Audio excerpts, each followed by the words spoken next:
All right, the other news making history today. In Vietnam, President Trump and North Korean leader Kim Jong Un have officially kicked off their second summit. The two shook hands and exchanged a few words before sitting down for a dinner a short time ago. Formal talks are expected tomorrow. President Trump is expected to push once again for concrete action on denuclearization, while Kim Jong Un will likely demand a drawdown of U.S. troops and seek relief from sanctions. Here's what the president said earlier in praise of North Korea. As I've said many times, and I say it to the press, I say it to anybody that wants to listen, I think that your country has tremendous economic potential, unbelievable, unlimited. And I think that you will have a tremendous future with your country, a great leader. And I look forward to watching it happen and helping it to happen. And we will help it to happen. All right, for more on this, let's bring in CBSN contributor Isaac Stone-Fish. He's also a senior fellow at the Asia Society, and CBS News contributor Duyeon Kim is also following the latest there in Hanoi, Vietnam. She's also a North Korea analyst at the Center for New American Security. Welcome to you both. Isaac, let me start with you. President Trump has vowed to solve the North Korea problem. He vowed that before he actually took office. But the regime's survival is actually based on having nuclear weapons as a deterrent, as a strategy. What is the strategy for the North Korean dictator Kim Jong Un? Is it all about getting paid? I think getting paid is a big part of it. I think Kim Jong Un has shown no indication whatsoever that he's willing to give up his nuclear weapons. Perhaps giving up several or making some symbolic gestures is something he's willing to do, but he's not willing to keep the nuclear weapons that have prevented him from perhaps being attacked like Gaddafi or Saddam Hussein. I mean, the one big reason North Korea is still intact is that it is a nuclear armed state. So he seems to be willing to engage with Trump to open up these negotiations, but not take it so far that he loses a very important guarantor of the regime. Duyeon, the president had sort of scaled back expectations leading up to this trip, kind of saying, hey, not really setting out a timeline and that sort of thing, but really playing up the special connection that he has with Kim Jong Un and the friendly back and forth that they have. Is this strategy any different than what we saw leading up to the Singapore summit, or are you seeing things really playing out almost the same? Well, it's pretty much the same, but at the Trump level, he's clearly buttering up Kim Jong Un. This whole relationship building element, that's exactly what North Korea is looking for. There's nothing wrong with that. It could probably only help solve some problems. But North Korea's approach really has been to, talk about relationships, to talk about trust building, and the packaging is just as important as content. And this is fundamentally a bit of a different cultural approach to negotiations compared to, let's say, the Western style or American style of a very business-like, straight shot, get to the chase type of negotiation. Do you remember the video from last time? Yeah, of course. There was that splashy video. They played in front of the media, and people were sort of confused as to what it was. Yes. It looked like a trailer from a movie. It looked like it was produced by the North Koreans, but it turned out it actually was produced by the United States. Yeah, that was really it showed North Korea becoming this vibrant economy. And Duyeon, I'm sort of intrigued by, the fact that Kim Jong Un has taken these steps, unlike his father and unlike his grandfather. They never, it feels, considered meeting on the world stage with the President of the United States. Just given your study of this country for so long, what do you think is going on behind the scenes? Is he getting any, we'll never know, is he getting any pushback from some of his generals about this, or is this something that, he decided to do with the consensus of the people that he surrounds himself with, or is this something that he's striking out on his own and doing?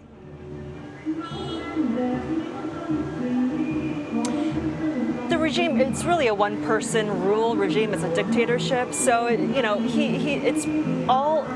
it's all Kim Jong Un's decision. Now, of course, there is an element of having to please his military generals, make his people happy, but Kim Jong Un is the ultimate decision maker. Now, on the economic prosperity part that you had mentioned earlier, I think the administration is right to try to dangle these economic goodies, but we have to remember two very important points.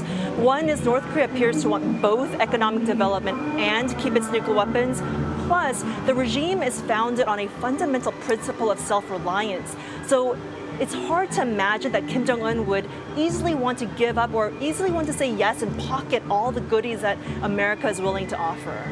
Well, Isaac, we talked about that earlier when you were on in our other hour, because I said, oh, it's sanctions relief. That's what we're all hearing, denuclearization, sanctions relief. And you said not necessarily. I think another thing is really the importance of how does Kim Jong Un engage with the outside world while still making sure that he doesn't face any domestic challenges. And if you have sanctions relief, if you have economic opening, especially if you have political opening, then Kim Jong Un might start facing political challenges from inside the regime, which, as far as we know now, he does not face. So if there's a way for him to have this very, very manicured opening and get paid, ideally in cash or a bank transfer, for this opening or for giving up some weapons, that's a far better situation for Kim Jong Un than he gets the money and he keeps the power and he doesn't have to give up anything else. Win-win. Right. Duyeon, is it problematic that this summit, I know that, sometimes it can feel as if we are getting ahead of what progress is being made by just bringing these two leaders in these two countries together. But the fact that the President of the United States, from the moment that he returned from Singapore to this moment now, has, as far as I can tell, never really mentioned North Korea's human rights atrocities, the things that he would want to see as the leader of the United States, that he would want to at least see on the table from the North Koreans. I don't know if that's problematic or if that's just, hey, look, we need to take it step by step. First thing is denuclearization, and then we can talk about these other things. But I sometimes think about the thousands, if not millions of people that are starving in that country, that are in political prisons, that are being thrown into jail without due process. And I just wonder if we shouldn't at least put that at the forefront of some of these discussions. Oh, certainly. Human rights needs to be on the table, but I think the political reality is, and the reality of negotiating with North Korea on denuclearization, is that human rights is dealt with perhaps later or differently or folded in.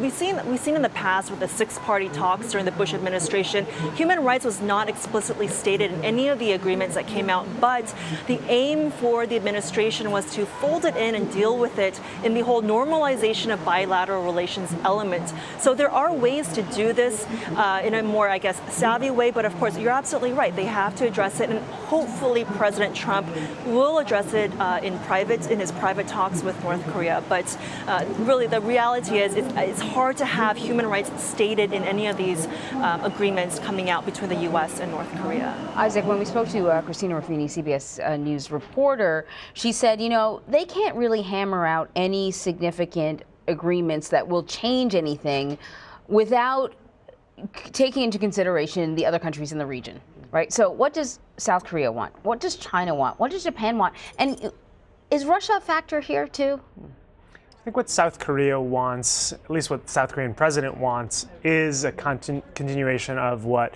Trump wants and what Kim Jong Un wants, which is better relations between North Korea and the United States. Japan, on the other hand, is worried about North Korea's militarization, not only its nuclear weapons, but its conventional weaponry, and it wants resolution on the hostage crisis, basically all of these Japanese citizens who've been kidnapped over the last several decades. It's a huge domestic issue in Japan. That's really what North Korea stands for to many Japanese.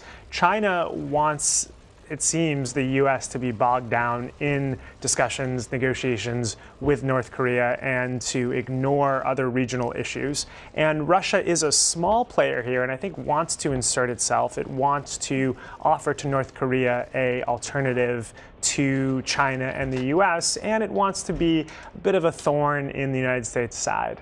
Yeah, because I think, wasn't it Putin? Didn't the president say recently that Putin told him that North Korea was not a nuclear threat? Right. Great source of information. Duyeon, let's stay on this this subject of geopolitics in the region. We haven't heard, it's interesting as well, that the president has said that he and Kim Jong Un fell in love, and the president continuously sort of bathes this dictator in a flattering light. We haven't heard much, though, from Shinzo Abe, the Prime Minister of Japan. We haven't heard much from Xi Jinping over in China. Why haven't they been as vocal, as supportive, at least in public, of what we're seeing here play out on our screens? I think it's because the other countries realize and know that this process right now is the center of gravity is really the two Koreas and the United States. But eventually, when they start talking in detail about a peace regime, peace treaty, that has to do with regional order. And so China is going to want to inject itself more directly. Right now, we've seen China's invisible hand actually be quite visible. We've seen Kim Jong Un go see Xi Jinping before he meets President Trump. Every time he meets President Trump, he's always in Beijing first. And so we're seeing Kim Jong Un also trying to level out the geopolitical playing field to show he's got the big guys, China and Russia, on his side before he meets with Trump. Japan also, in the past, Japan really, they have always played an important role, but in practical terms, Japan and Russia's key roles in the past have really been to help out with a lot of the economic assistance, energy aid, and so forth. And in the future, perhaps there is a role for them when it comes to certain parts of dismantling North Korea's nuclear weapons programs. But I think inevitably all 6 players are going to have to come to the table at some point when we reach the point in talking about this peace treaty and peace regime. All right, Duyeon Kim there in Hanoi, Vietnam, where I can hear that, I guess it's patriotic music playing out loudly over the loudspeakers there. There's a party going on over here. Exactly. Thank you so much, Duyeon Kim. And of course, Isaac Stonefish, always great to have you here, my friend, at the table. Appreciate it.